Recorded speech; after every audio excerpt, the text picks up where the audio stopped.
Tenemos en este panel 4 personas con mucha trayectoria en temas de promoción de inversión, temas de promoción de inversión de extranjera directa, y vamos a hacerle algunas preguntas las que normalmente no se escuchan en el mercado, porque queremos saber qué posibilidades tenemos en la industria hotelera para recibir inversión extranjera directa o cuáles son las condiciones en las cuales tiene que participar el sector privado. Entonces, pero primero quiero aclarar 3 preguntas que siempre he querido saber. Y estas preguntas se las voy a dirigir primero a don Sidney y a don Carlos Enrique. ¿Por qué la inversión nacional no es suficiente para el desarrollo económico del país? Batemos recorde grande em termos de investimentos. No ano de 2024, só na área da infraestrutura turística foram 360 milhões de dólares. Claro que isso aí ainda temos de dizer que é um valor que estamos ainda a melhorar. Mas foi tudo fruto de um trabalho do Ministério em várias feiras internacionais, onde nós estivemos presentes juntamente com a Embratur, onde nós fizemos uma promoção do destino turístico brasileiro, juntamente com projetos aonde nós levamos atrás de investidores internacionais. E isso nos tornou, em termos de 2024, esse valor de 360 milhões de dólares. Queremos, esse ano, poder ultrapassar esse valor. E isso nós estamos falando em termos de investimentos.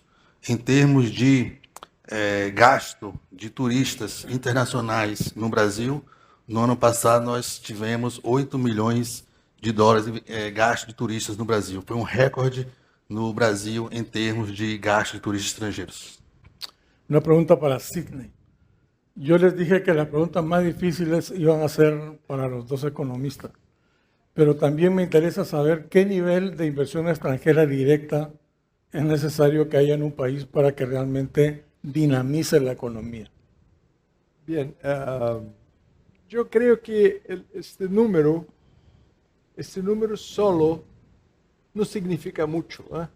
Hoy estamos como más o menos 3%, ¿no?, en nuestra región, y hay estudios que dicen igual 5 podría mejorar, pero yo no creo, sinceramente no creo. Creo que lo que hace el desarrollo de un país son 2 cosas.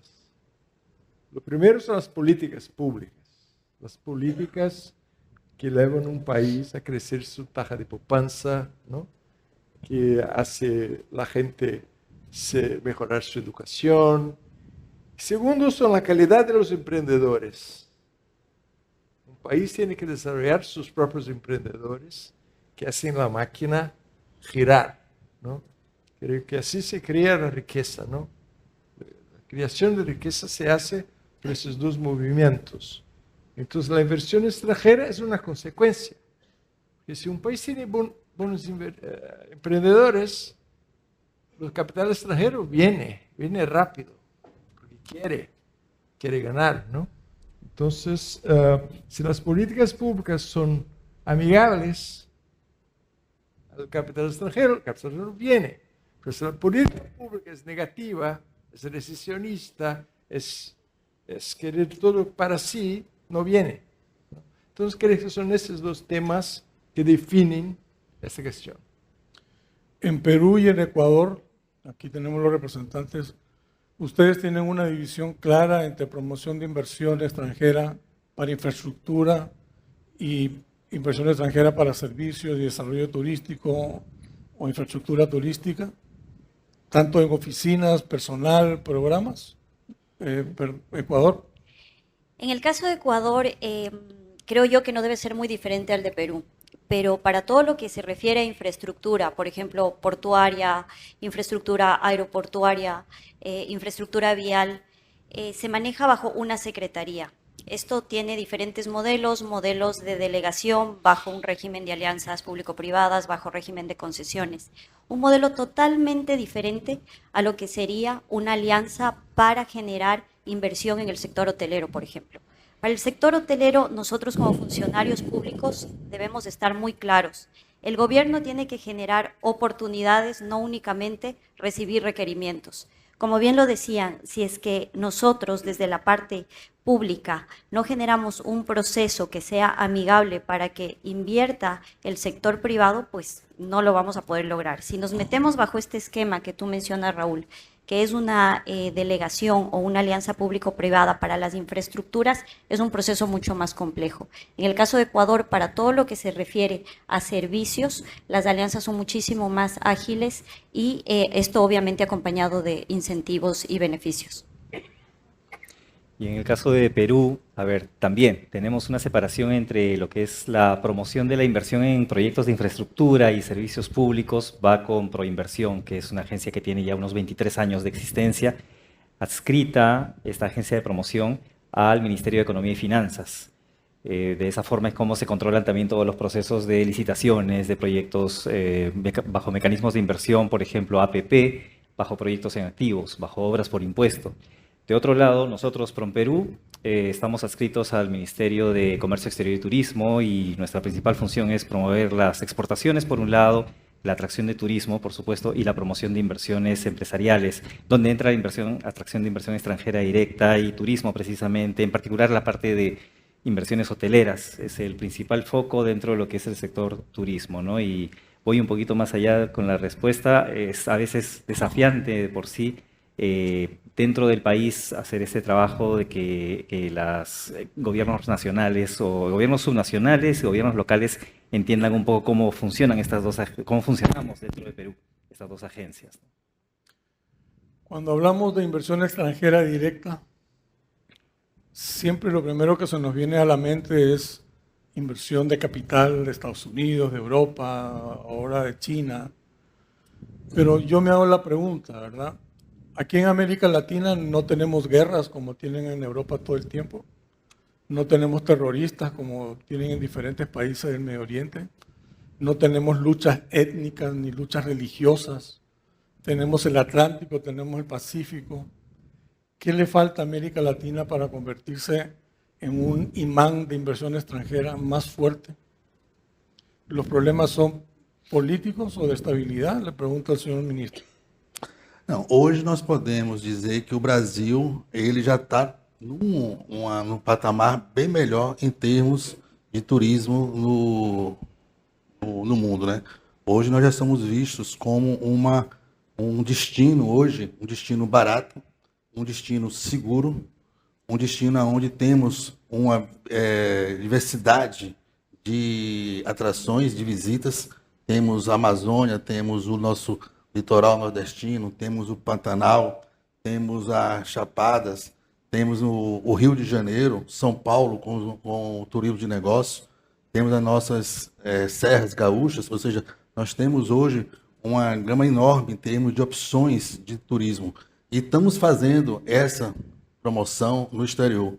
Nós hoje estamos tendo muito mais voos internacionais através do governo federal. Nós conseguimos melhorar 40 aeroportos através de uma política de PPI, pública-privado, aonde você passando a ter uns aeroportos melhores para atender os turistas, aonde nós temos uma infraestrutura, aonde nós estamos investindo também através das nossas rodovias federais. E aumentando a conectividade aérea, nós temos todas as condições de termos hoje uma colocação melhor em termos de turismo nacional. Hoje o turismo no Brasil, ainda possuímos um PIB ainda pequeno, 8% do PIB do turismo. É um número que o nosso ministro quer até 2027 ultrapassar os 2 dígitos. E também as condições, né, geográficas do Brasil permite que nós possamos ter uma quantidade maior de turistas. E é isso que nós estamos batalhando, para que possamos ultrapassar os 10 milhões de turistas estrangeiros no Brasil. Sidney, ¿vos crees que en el resto de América Latina los problemas para captar inversión extranjera directa pasan por el problema de falta de recursos humanos en capacitación técnica, o se necesitan mejores estructuras fiscales, o problemas de repatriación de utilidades, o problemas de cambio de moneda. Lo que veo es que el capital nacional brasileño grande se comporta exactamente igual al capital extranjero hoy. Hacen las mismas preguntas, quieren saber las mismas cosas. Hubo una internalización del capital, de una manera. Si hay una gran fortuna brasileña, tiene activos en todos los lugares, ¿no? Y lo mismo vale una gran fortuna americana, tiene activos en muchos lugares. Entonces no creo que esa distinción que se hacía antes, por ejemplo, hay empresas brasileñas listadas en la bolsa, ¿no? Por ejemplo, muchas, miles. Pero cuando vas a ver la composición del capital, quién compró las acciones, mismo las grandes empresas brasileñas, donde el capital controlador es brasileño, una parte importante del capital son fondos extranjeros. Que no es la inversión directa, pero es un dinero que está aquí, ¿no? Que está ayudando a la empresa que está aquí. Entonces, sinceramente, hoy no veo, y si siento para proponer algo a un inversor, tenemos una propuesta grande aquí en Río, y estoy me sentando con los inversores brasileños y los demás. Y el questionnaire es the same.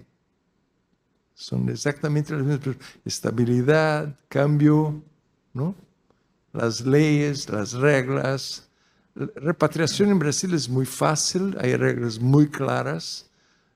Creo que nosotros en Brasil ya lo pasamos por esto, tenemos reglas muy claras.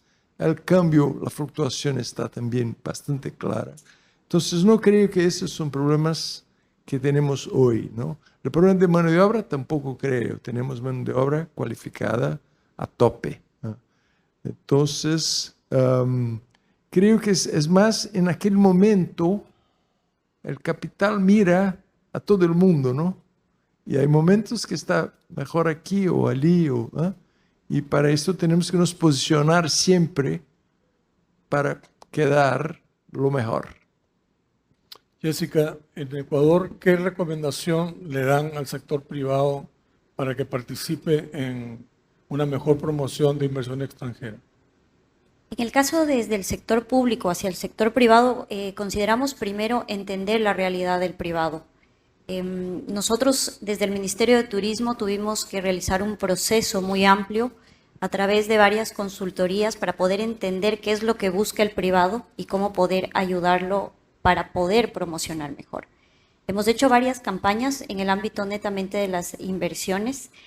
Siempre estamos muy de la mano en poder facilitar los procesos, en que todo se debe armónicamente hasta poder llegar al mejor fin, que sería una mayor inversión y una mayor generación de trabajo, que es lo que nosotros buscamos desde la parte pública. Y en el Perú, ¿sienten en el sector privado un compromiso del sector gubernamental constante, de largo plazo, o son algunos gobiernos y otros no? Sí, creo que en Perú el desarrollo de la parte institucional pública en los últimos lustros ha permitido fortalecer instituciones claves dentro de la promoción o claves para la promoción de inversión privada, ¿no? Por un lado, algunos ministerios vinculados a la parte productiva, el Ministerio de Economía y Finanzas, agencias reguladoras también, las agencias de promoción de inversiones, Proinversión, y nosotros PROMPERÚ creo que estamos desempeñando un papel clave ahí para articular el esfuerzo que tiene que hacer el sector privado, involucrarlo adecuadamente, orientarlo en cómo es que tiene que ser, como en el caso de Ecuador, que tiene que ser pues bastante claro, entender bien qué es lo que necesita el inversionista, entender bien o que el sector privado nacional, sobre todo cuando proponga proyectos de inversión en los cuales quiera contar con el capital extranjero también como parte de esa inversión, pues que pueda adecuarse, entender bien los mecanismos de inversión y que pueda adecuar a ellos sus proyectos también, ¿no? De hecho, que hay un trabajo todavía en marcha más en proyección hacia instancias como gobiernos regionales o gobiernos locales, o también algunas instituciones del gobierno central, para poder, digamos, englobarlos en este esfuerzo centrado en la importancia de la inversión extranjera, ¿no? De la inversión privada primero y de la inversión extranjera también. Y de esa forma, pues, por decirlo de algún modo, se compren también eso y se sumen a los esfuerzos de buena parte ya del sector público. Pero lo bueno es, y yendo un poco a la parte de tu pregunta, ¿no? Que es, lo bueno es que en el caso de Perú sí ha habido administración tras administración, se ha mantenido este fortalecimiento institucional, englobando cada vez más algunas entidades del Estado. Carlos, en el caso de Brasil, ¿qué relevancia han tenido los organismos multilaterales como el Banco Interamericano de Desarrollo o el IFC, el Banco Mundial? ¿Han sido relevantes en la promoción de inversión hacia Brasil? Hoje nós possuímos uma linha própria de financiamento dentro do Ministério. Nós temos hoje o Fungetur, que é uma linha de crédito voltada para o setor turístico, onde possui uma taxa mais competitiva que a média do mercado. É uma linha de crédito que está para aquisição de bens, capital de giro e também para infraestrutura de obras, né? E também temos, além do nosso Fungetur, temos também o BNDES, aonde ele possui também um atendimento para o setor de turismo, também em termos de linha de crédito, né? Ou seja, e fora outros bancos, nós temos o Banco do Nordeste, onde ele foca realmente no Nordeste do Brasil, onde possui também uma linha de crédito diferenciada para o setor de turismo. Y en el caso de la antigua OPIC en Sydney, que después se cambió el nombre a DFC, ¿fueron relevantes en la promoción de inversiones en Brasil apoyando inversionistas americanos? Importantes, sí, pero no tanto relevantes comparado con los demás, ¿no? Pero importantes. A nosotros nos gusta mucho que ellos estén aquí y actuantes. Pero como decía alguien hoy, Brasil tiene una característica que 90% de su deuda pública está en las manos de los brasileños. 90%. Entonces, el capital brasileño es mucho más grande do que este otro, ¿eh? Que es importante, pero no tanto relevante. Y el MIGA, el Multilateral Insurance, que en su momento también fue importante para darle seguridad al inversionista al venir a nuestros países, ¿tuvo actuación relevante en Brasil? No sé realmente hoy si están tan relevantes, no me parece, ¿eh? En el caso de Perú, el caso de Ecuador, ¿qué condiciones adicionales están tratando de tener para lograr inversión extranjera directa dirigida a la hotelería en particular? ¿Dani? Jessica, Jessica. Como acciones adicionales, nosotros en el caso de Ecuador hemos trabajado mucho con la banca multilateral. Casos específicos, el BID ha otorgado un crédito con bastante inversión para poder desarrollar la ventanilla única de inversiones, que engloba una sola plataforma en la que todas las instituciones que estamos buscando inversión externa, pues podamos llegar a un solo fin. Una herramienta tecnológica que estamos desarrollándola y que consideramos que es de mucha facilidad para la parte de inversiones. A la par, con la CAF hemos trabajado también de la mano para el desarrollo de un Doing Business única y exclusivamente para el sector turístico. Lo desarrollamos y lo lanzamos el año anterior. Realmente esta herramienta hemos podido identificar que para el desarrollo de negocios nos ha servido tanto a nosotros para poder vender el país como para los sectores privados para poder desarrollar con mayor facilidad todas las actividades que se requieren en torno a poder regresar a ver a un país para decir quiero invertir aquí, este panorama económico es favorable, estas condiciones me van a permitir poder invertir en determinado sector. Entonces, todas estas herramientas las llevamos muy de la mano. Banco Mundial de igual manera. En el caso del Banco Mundial, pues el apoyo ha sido muchísimo más relevante en el sentido de que ha apoyado las iniciativas que van más enfocadas hacia la delegación a través de APPs, de concesiones o dependiendo del modelo que se vaya desarrollando para el caso. En el caso netamente del sector turístico, nos hemos apoyado más con banca, el BID, la CAF y la Organización Mundial de Turismo, que también ha sido un gran apoyo. En el caso de Perú, el apoyo para el sector de desarrollo turístico y hotelero. Pues se han estado trabajando también iniciativas a ver con el BID, con la CAF, también en cuanto a facilidades de financiamiento. La guía Doing Business también se elaboró el año pasado para el caso peruano. Ahora, yo creo que ha habido más esfuerzo también, por eso a nivel del Viceministerio de Turismo.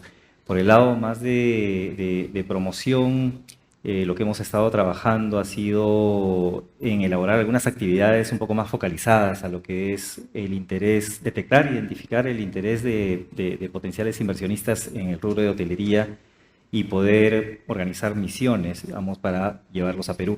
Lo que estamos haciendo es este año unas 3 misiones, pero viene del trabajo que se ha hecho desde fines del 2023 y durante el 2024 de hacer una secuencia intensiva de viajes a las distintas regiones del país, no solamente para rescatar algunas oportunidades concretas de inversión que está en el circuito turístico del sur, que engloba destinos alrededor de Cusco, Machu Picchu, Puno, Arequipa, cercanos, que constituyen todo este eje turístico del sur, sino también en Lima Metropolitana, en la parte norte del país, circuitos de playas y avistamiento de naturaleza, turismo de naturaleza, bienestar, en la parte oriente, más centrado en lo que es la Amazonía peruana, la explotación de la Amazonía peruana, para también la atracción de inversiones hoteleras a esa zona. Y digamos, como resultado de todo ese levantamiento de información es que estamos este año por fin ya iniciando una secuencia de misiones de empresas extranjeras, de empresas de cadenas hoteleras, desarrolladores también inmobiliarios, para mostrarles oportunidades bien concretas, ¿no? El foco creo que ha sido más la parte de promoción, además del trabajo del Viceministerio de Turismo, y del lado de incentivos tributarios es donde estamos pues también impulsando un poco más el conocimiento de herramientas como el régimen especial de recuperación anticipada del IGB, que viene a ser como una facilidad tributaria de devolución del IVA, de lo que sería el IVA o impuesto general a las ventas, que es de 18% en Perú, a aquellas empresas que hagan un proyecto de inversión por encima de $5 millones por el monto que ha sido incurrido en el impuesto a causa de las inversiones que se han hecho en la fase preoperativa.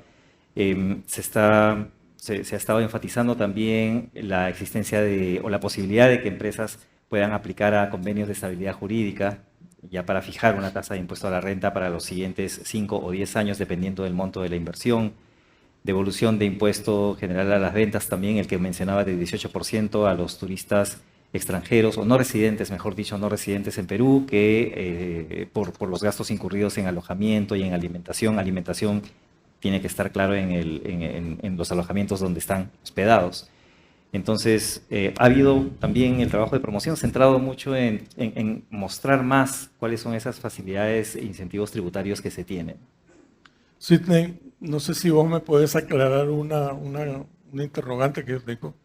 Me llamó mucho la atención 2 cosas. Una te voy a preguntar a vos y la otra a Carlos. Mi pregunta es, buscando en temas de inversión extranjera directa hace unos meses, siempre acostumbrado a ver un flujo norte-sur. Me llamó muchísimo la atención un reporte de la Secretaría de Promoción de Inversiones de España, donde daban como estadística que el crecimiento de inversiones de capitales latinoamericanos en España había crecido un 138%, y que el total de inversión extranjera saliente de Latinoamérica a Europa, a Estados Unidos y aún dentro del centro de América era de más de $50.000 millones anuales. Eso me cambió totalmente la perspectiva. ¿Ustedes le dan especial dedicación a buscar esos capitales latinoamericanos para invitarlos a invertir a Río o a Brasil? Aquí en Río estamos para el capital extranjero dedicando más tiempo a los chinos, los capitales chinos, que son muy grandes y quieren proyectos muy grandes y relevantes. Y también a los capitales de los países del Oriente Medio, a donde hay abundante capital y escasez de proyectos, ¿no? Entonces, esos dos, americanos y europeos, en este momento, todavía tenemos aquí mucho capital de esos dos sources, ¿no? Pero creemos que los chinos y los árabes podrían hacer mucho más de lo que tienen hecho. Y los americanos y europeos ya lo hicieron muchísimo. Y claro, seguimos hablando con ellos, pero serán más continuidad de cosas que ya están aquí, ¿no? Como Accor sigue invirtiendo y grupos extranjeros que siguen invirtiendo por aquí. Pero me recordaba una máxima de nuestro alcalde Eduardo Páez, que ustedes vieron hoy por la mañana. Él siempre dice lo siguiente, que dinero nunca es el problema. El problema siempre son los proyectos. Hay que haber buenos proyectos. Si son buenos, el dinero viene de todas las posiciones, ¿no? Entonces creo que es una cosa que a nosotros nos motiva crear proyectos buenos, estructurantes, que puedan afectar la vida de la población y hacerlos tan buenos, con retornos buenos, que podemos venderlos a cualquiera. Ese es un poco nuestro problema. Es muy cierto lo que acabas de decir y falta un elemento adicional, ¿verdad? Existen buenos proyectos y existe mucho capital que no saben qué invertir. El problema desde el punto de vista nuestro es cómo conectamos los proyectos. Para eso estamos nosotros. Y para eso aquí. están ustedes. Ahí está el secreto, está en la conectividad. Eu vou pedir para o Sidney entregar para o prefeito o nosso guia de investimentos que nós lançamos recentemente na Fitur, em Madrid, aonde é um guia que foi feito juntamente com a ONU Turismo e a CAF, aonde tem lá os projetos prontos, aptos para receber investimentos, para serem concretizados. E além de terem os projetos, temos também toda a questão jurídica, questão de impostos, financiamentos, de como conseguir esse financiamento através desse nosso guia de investimento. É um guia que lançamos lá em Madrid, está hoje no nosso portal do Ministério, e são projetos que realmente foram selecionados pelo Ministério do Turismo e estamos colocando na vitrine internacional para que possam ser captados em termos de recursos. Nós participamos de feiras internacionais, onde levamos esses projetos, fazemos essa divulgação, e estamos fazendo com que esses projetos tenham o apoio do Ministério do Turismo em termos de investimento privado. Recentemente também o Ministério do Turismo lançou e foi sancionado pelo presidente Lula a Lei Geral do Turismo, isso em setembro do ano passado. E a Lei Geral do Turismo, dentre outras coisas, estabelece áreas de interesse turística, ou seja, o município ou o estado, ou até mesmo o governo federal, que veja que existe uma área ali que possa se tornar de interesse turístico, ele decreta como interesse e com isso passa a ter condições diferenciadas em termos de impostos, em termos de incentivos fiscais para que possa ser desenvolvido. Nós temos como exemplo hoje na Paraíba, existe um polo, na Paraíba, Polo Cabo Branco, aonde hoje já estão batendo 8 hotéis de níveis internacionais juntos em uma região, beira-mar, perto de um centro de convenções, se transformando numa área de interesse turístico. Temos aqui também em Maricá um grande projeto que também está para ser concretizado, já está em andamento. É um projeto que está no nosso guia, ou seja, também uma área de interesse turístico, aonde possamos com quem fazer essa divulgação. Então, depois eu vou passar aqui para o Sidney, o nosso guia. Y una cosa más, volviendo a que decía en el inicio, creo que si hay un bottleneck, está en emprendedores. Necesitamos emprendedores de todas las nacionalidades que vengan aquí y puedan tener los riesgos, ¿no? Porque eso es muy necesario. El Estado no puede hacerlo, ¿no? El Estado puede dar las condiciones, el financiamiento, las leyes, puede dar de todo, pero sin el emprendedor no se hace. Eso que estás comentando me recuerda y me llamó poderosamente la atención cuando me enteré, y lo felicito. El Banco Nacional de Desarrollo Económico y Social del Brasil tiene un programa para impulsar campeones de la industria brasilera que tengan capacidad de ser globales y llevarlos de su mercado nacional a un mercado internacional, ya sea promoviendo la llegada de capitales a esa empresa o inclusive a veces invirtiendo equity en esa compañía. Y cuando vi los resultados me llamó más la atención. Por ejemplo, Vale do Río ahora es la empresa minera más grande del mundo. Embraer, que los toca de cerca, es la tercera empresa mundial de fabricación de aviones. Y el otro era JBS Carnes. que es la primera productora de carne a nivel mundial. ¿Ustedes tienen algún champion en el sector de turismo o de hotelería que quieran impulsar y volverlo multinacional? No.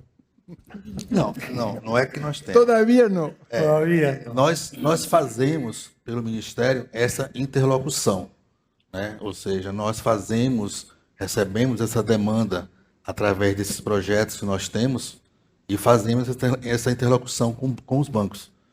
Hoje mesmo eu tive 2 reuniões de manhã com o CAF e o BID, aonde já nos abriu também um diálogo para que possam receber também projetos para que possam ter seus investidores. E o BNDES também é um parceiro nosso do turismo, né? Não temos assim nesse nível como você falou, mas temos parceria lá em Belém, na COP30, o BNDES está investindo milhões de dólares lá na parte de infraestrutura e saneamento também de Belém, onde vai ser a COP30 em novembro. E algumas demandas que nós recebemos de projetos, nós fazemos essa interlocução com o BNDES e eles são atendidos, ou seja, existem redes hoteleiras aonde elas são atendidas pelo BNDES. En Ecuador y en Perú tengo entendido que tienen programas de incentivos muy interesantes. Y vale la pena que nos cuenten un poco porque en este sector de hotelería las marcas ya no invierten en infraestructura. Es el que corre el riesgo y hace la inversión es el propietario. Hay un riesgo que corren las marcas de elegir un buen propietario, un buen hotel, un buen destino, porque lo que tienen es su marca, ¿verdad? Que también vale mucho.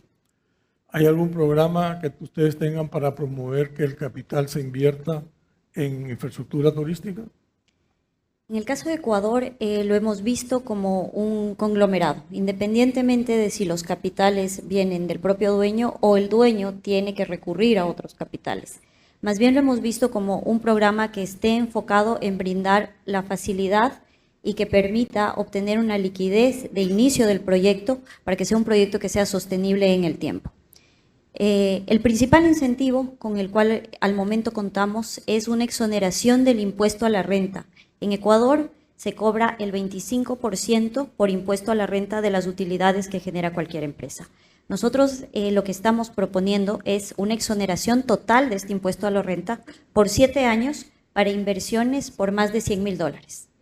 ¿Cuáles son las únicas condiciones? Que sean dentro del sector turístico y que genere empleo. Realmente las condiciones que nosotros consideramos es que como gobierno no debemos poner parámetros inalcanzables para brindar un beneficio al privado. Esto acompañado de procedimientos que sean amigables. Creo que en nuestros países existe la figura de la suscripción del contrato de inversión, que en Ecuador la mantenemos. La suscripción del contrato de inversión incluso puede llegar a tomar 10 meses, 12 meses. Esto dentro de la corrida económica de un inversionista, pues no es lo adecuado, o me voy o direcciono mi dinero a otro tipo de negocio en el cual yo pueda ingresar más rápidamente y generar un rédito en el corto tiempo. Este incentivo que les acabo de comentar, que lo sacamos a través de una ley urgente, que eso también es otro parámetro importante, que esté colocado bajo una legislación que no sea fácil de modificar, que no venga a otra administración bajo otro esquema, bajo otro parámetro y diga, este incentivo se corta, porque eso lo que nos quita es únicamente estabilidad jurídica a los países. Y bajo ese paraguas en el cual no brindemos estabilidad al inversionista, pues el inversionista no va a regresar a ver ese país. Y no hablo únicamente del sector turístico. En este caso, este incentivo pues está planteado en una ley y también está acompañado de otras condiciones. Tenemos también rédito del impuesto a la renta para el empleo joven, un poco para fomentar que sean las nuevas generaciones las que puedan ingresar, no solamente, vuelvo a repetir, en el sector turístico, sino en general en todos los sectores. Adicionalmente, pues bueno, también tenemos devoluciones del IVA o ingreso cero del IVA. También hemos logrado eliminar el ISD, que era una tasa que cobraba el gobierno ecuatoriano al ser un gobierno dolarizado, para poder repatriar cualquier valor que salga del país. Se cobraba un impuesto del 5% de estos valores. Estos valores lo hemos eliminado para recuperar competitividad, sobre todo en algunos sectores, por ejemplo, el sector del transporte aéreo, que finalmente beneficia mucho al sector turístico. Eliminamos tanto para las compañías aéreas nacionales como internacionales. Dentro de todo este paquete, como vuelvo y repito, lo que buscamos es que también sean procesos ágiles. En estos beneficios hemos tratado de realizar un esquema que sea atractivo para el inversionista, que no tome un proceso de 10, 12 meses.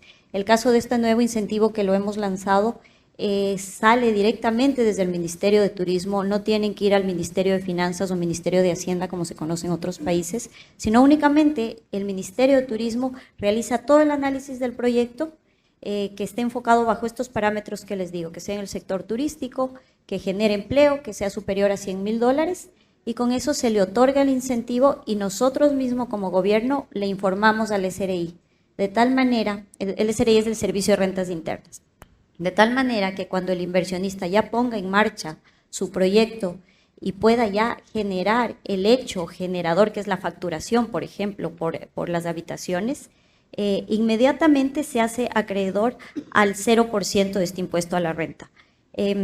Consideramos que esta liquidez que se le da al proyecto va a hacer que el proyecto sea sostenible en el tiempo. Y eso es lo que buscamos nosotros como gobierno desde todas las perspectivas. Y siempre brindando esta seguridad jurídica que en muchos de nuestros países, en el pasar de los tiempos, hemos sufrido cuestiones políticas, somos un vaivén. Yo creo que más resilientes que los latinos no hay. Siempre estamos, no sabes qué te puede pasar de aquí a un mes. Entonces, eso que vos mencionás es muy importante, porque este tema de los incentivos es un tema viejo. Los incentivos empezaron en Puerto Rico hace como 30 años y ese modelo de Puerto Rico se pasó a Panamá, lo copió Costa Rica, lo copió Nicaragua y ha ido dando vueltas por América Latina de diferentes versiones. Lo que muchos países no entendieron es de que, igual que cuando uno hace una inversión, no la puede uno visualizar y analizar de manera aislada. No hay negocio que funcione de manera aislada. Y en un país no hay sector que se mueva de manera aislada. Y tener un programa de desarrollo turístico con incentivos a la hotelería, sin que haya un plan de nación, es invitar al fracaso. Yo siempre he puesto el ejemplo de qué sirve tener un plan de promoción turística espectacular, y vamos a ITV, y vamos a Fitur, y vamos a todas las ferias, y se promueven los hoteles, si cuando los turistas llegan, la primera persona que los recibe es el de migración y tiene una cara de perro. Porque el director de migración tiene su propia política. No es la política de promoción turística, es su política de recaudación, y de repente sacó una tasa de X dólares por turismo y van destruyendo la labor que hace el otro. Entonces, muy importante que trabajen de manera conjunta. Y no sé en el Perú cómo ha sido la experiencia. En el caso de Perú, lo que se ha estado enfocando más el gobierno y administraciones pasadas también ha sido procedimientos, a ver, la simplificación administrativa, ¿no? Hay, no solamente en el sector turismo, sino también en otros, una de las principales trabas identificadas para el crecimiento de la inversión extranjera han sido los procedimientos a veces largos, el tema de permisos, por ejemplo, también para construir un hotel en alguna zona que es donde se ubican restos arqueológicos, pues lidiar con las instancias respectivas para poder clarificar todo el procedimiento y hacer viable la inversión, pues ha tomado un tiempo que en algunos casos ha sido excesivo. Y el foco, además de algunos de los incentivos tributarios que había mencionado, más ha estado centrado en buscar destrabar, ¿no? Destrabar y aligerar procedimientos administrativos de parte de algunos ministerios.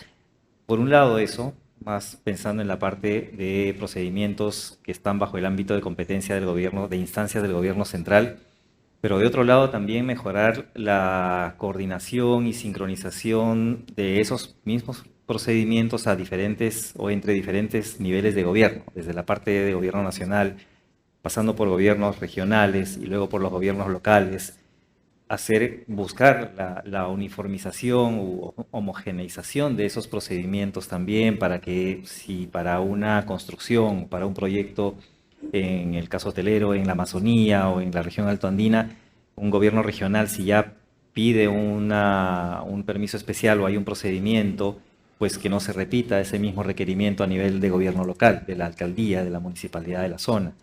Entonces, hay un camino largo todavía ahí por recorrer, pero se están haciendo pues los esfuerzos desde Presidencia y Consejo de Ministros, con los ministerios respectivos también, que tengan competencia en esto.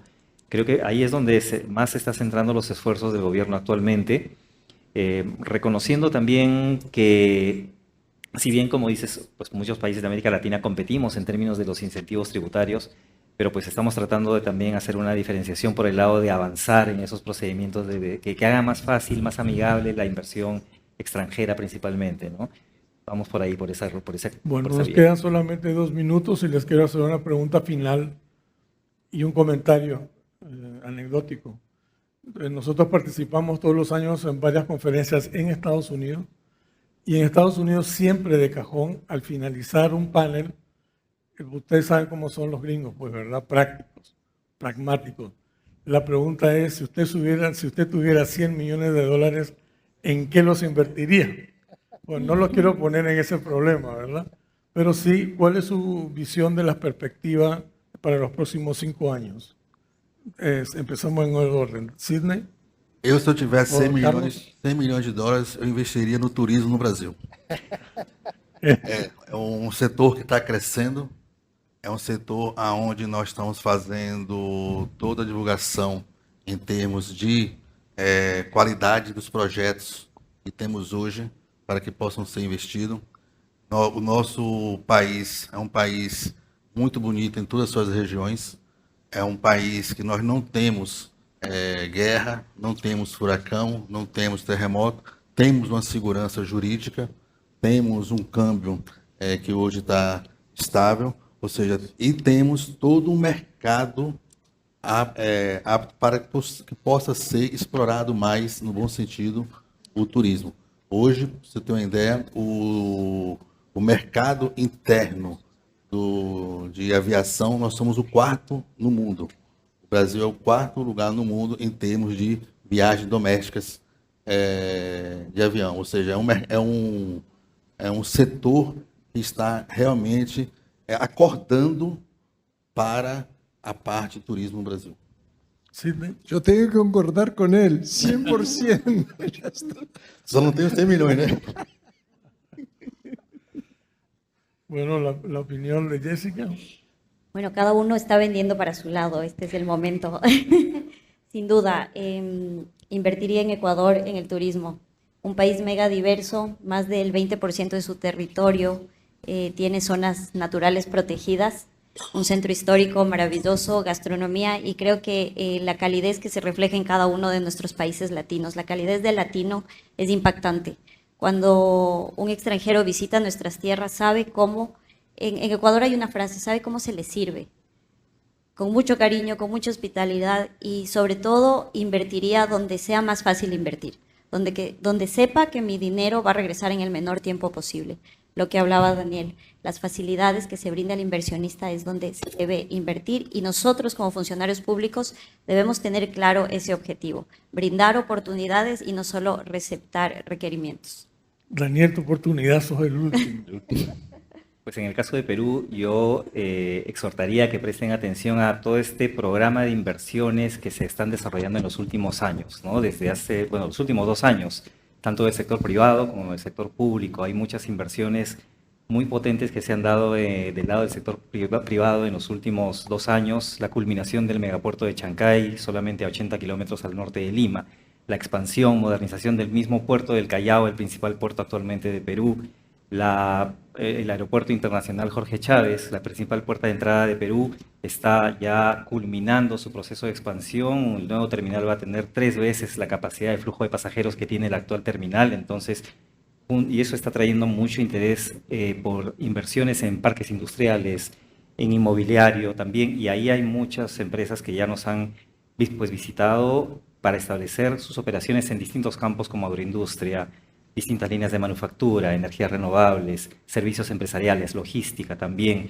Entonces, y todo eso va a generar un volumen de negocios bastante más grande, no solo en Lima, sino también en todas las regiones contiguas de la costa principalmente, y también todo este flujo de inversiones se están dando para potenciar carreteras, puertos, aeropuertos. Solamente como muestra, el año pasado se licitó un monto en cuanto a compromisos de inversión en general hacia proyectos de infraestructura que ha sido bastante mayor al monto acumulado en los 6 años previos juntos. Entonces, da una señal de la aceleración que está experimentando Perú en el destrabe de proyectos grandes de infraestructura, hasta proyectos de irrigación, por ejemplo, que van a generar todo ese volumen de flujos de turistas, no solamente turistas, sino también de viajeros de negocios. Quedo muy entusiasmado de todo lo que he escuchado. Muchísimas gracias, Sidney, Carlos, Jessica y Daniel. Les pido un aplauso para nuestro excelente...